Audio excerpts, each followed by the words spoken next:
Welcome to Ban Rak Thai, the very picturesque Unanese village in far north Thailand. We're sitting right on the border with Myanmar. Now, a village such as this, which is so interesting and quirky, I think lends itself to being the perfect backdrop to a video dedicated to storytelling.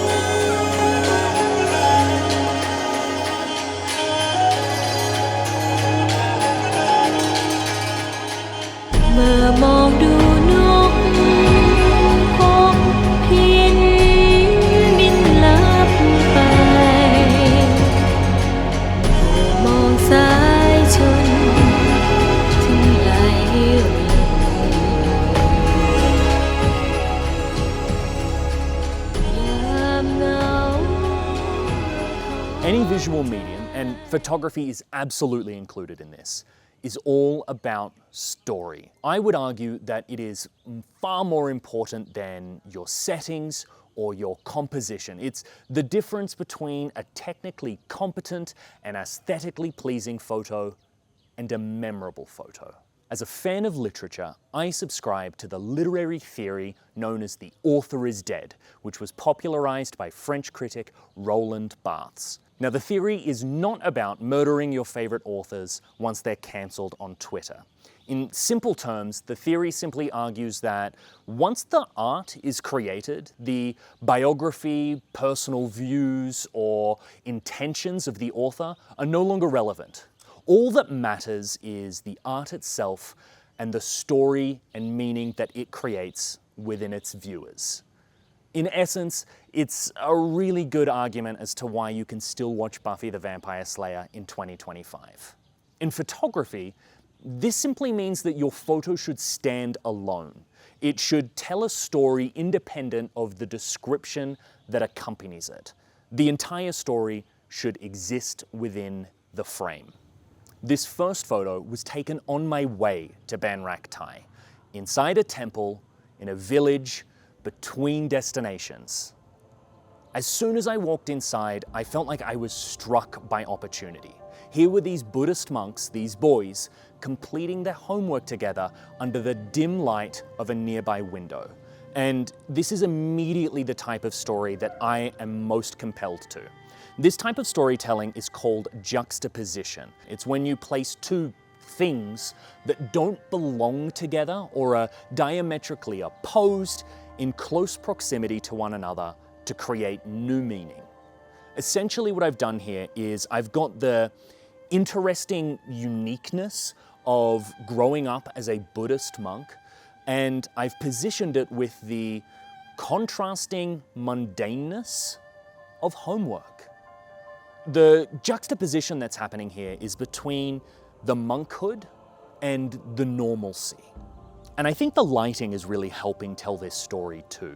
Beyond just simply being effective mood lighting, the harshness between the highlights created by the window and the darkness of the shadows creates a juxtaposition in and of itself, that juxtaposition between light and dark. And I think this subconsciously prepares my viewer to view this image with juxtaposition in mind.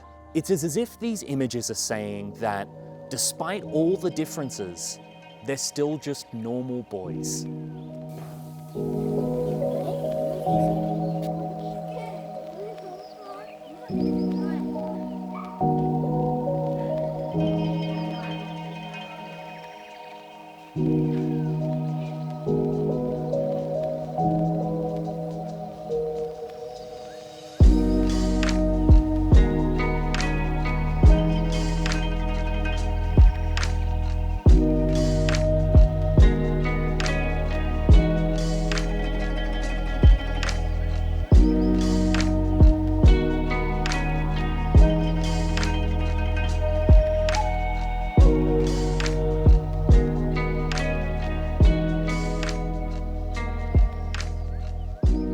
storytelling device used in this next photo is one that can be very easily applied to most of your travel photography, especially in those pesky places where they're very visually pleasing, but you just can't quite seem to capture their beauty in a single image.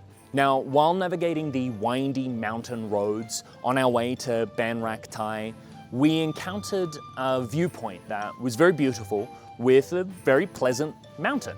And I took a photo here and it was fine, right? Like, it was technically competent, it was in focus, and it might even be well edited, but it wasn't memorable in any way. It was kind of like a nothing photo. It didn't tell a story. And the story didn't happen until after we started to leave. As we left this viewpoint, I saw the vista through a new frame. Here was this cafe, and inside was a couple sharing a coffee together, looking out at the mountain. And suddenly, within that image, there was a photo. The focus is still the mountain, but that added element of the silhouetted figures of two people sharing their company together created something. And beyond the literal story of two people sharing a moment in time together, this addition also helps separate my photo into three very distinct layers. We've got a foreground, a midground, and a background. Additionally, the framing created by the cafe's balcony helps hone my viewer's gaze in on that mountain. And this all happens without detracting from the focal point, being the mountain itself.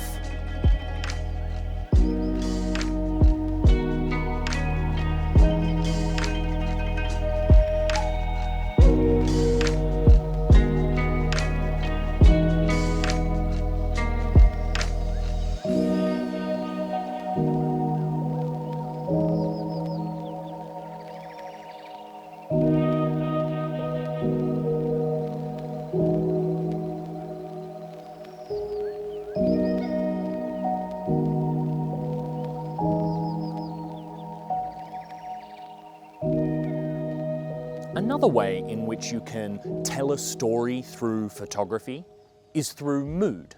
Now, I might sound a little bit like a twat to explain how you can achieve one intangible concept by employing another intangible concept. But hear me out. There are many factors that play into the mood of your photography, but I would argue that the most effective are light and color. Softer lighting and warmer colors are viewed as more inviting and often more nostalgic or happy, whereas harsher lighting conditions and cooler colors can evoke feelings of sadness or mystery, unease and tension. I've taken plenty of photos here, but I feel that it's this one that best captures the feeling of what it's like to visit this beautiful village. And I think the key to that is in the light and the colors. Because the photo is taken at night, the light reflects off the water, and I'm able to play around with the colors and saturations in Lightroom to really exaggerate the warmth of the image and create an almost inviting nostalgia that begs you to come visit here. And that could only be achieved through this mood. It's this mood, this nostalgia that tells the story. And it's not necessarily the story of the town itself. You look at the image, you smile, and you're taken away.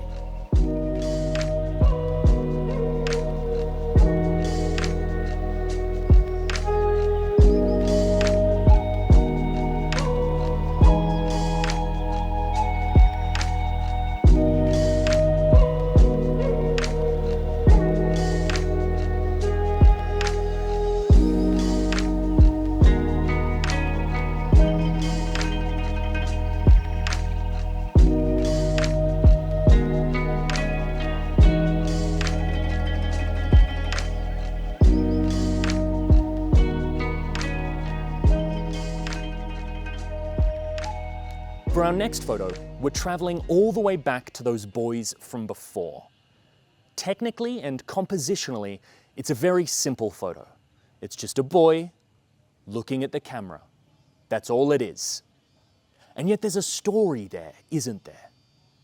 I like to call this storytelling technique the Mona Lisa. Effectively, it's an interesting subject with an interesting facial expression. In the case of this photo, that was created by dropping my aperture for some subject separation in a blurry background and positioning my camera so that the boy was placed between the frames of the doorway in the background. I've removed all distractions, and all there is the boy and his gaze. At its core, this story isn't told by the photographer, but it's told by the facial expression of their subject. And in the case of these photos, the raw and interesting emotion held on your subject's face tells the story for you. For this final storytelling technique, we have to leave Thailand and look at J.J. Abrams. J.J. Abrams is a very compelling storyteller, regardless of your views on his Star Wars films. As a storyteller, he employs a device that he calls the mystery box. Essentially, it places the characters and the audience in the middle of a mystery. And any answers that they find only beget more questions and encourage further speculation. And while this can lead to an anticlimactic finale, it can also lead to very compelling single-frame stories. The technique at play here is to frame your photos so that they ask more questions than they answer. For this technique, we're going to look at 3 photos taken across Romania, Iraq, and India. In this first photo, we have a woman standing by a stained glass window. And as you look at the image, it begs some questions. Who is this woman? Is she praying? Or is she just staring at the window and admiring the stained glass artwork? Where is she located? And why is it so dark here? That empty space and darkness makes us question the location. These questions don't really have an answer, but the story is told through the asking. In this next image, taken in Karbala, Iraq, we have a little girl, and she's dressed in a chador. And it's not typical for little girls to be dressed this conservatively. So again, we begin to question, why is she dressed this way? And she's being led in a direction. Where is she going? And more importantly, why is she looking back? Does she want to go in the direction that she's going? And finally, we have this image of a boy on a train in India. Where is he going? And why does he look so concerned? And the actual answer to these questions doesn't have to be interesting. He's going to Prayagraj. He's not concerned, he's bored. And the windows are barred because all the train windows in India are barred. But framed in this way, the story of the unanswered questions in our mind is more interesting than reality.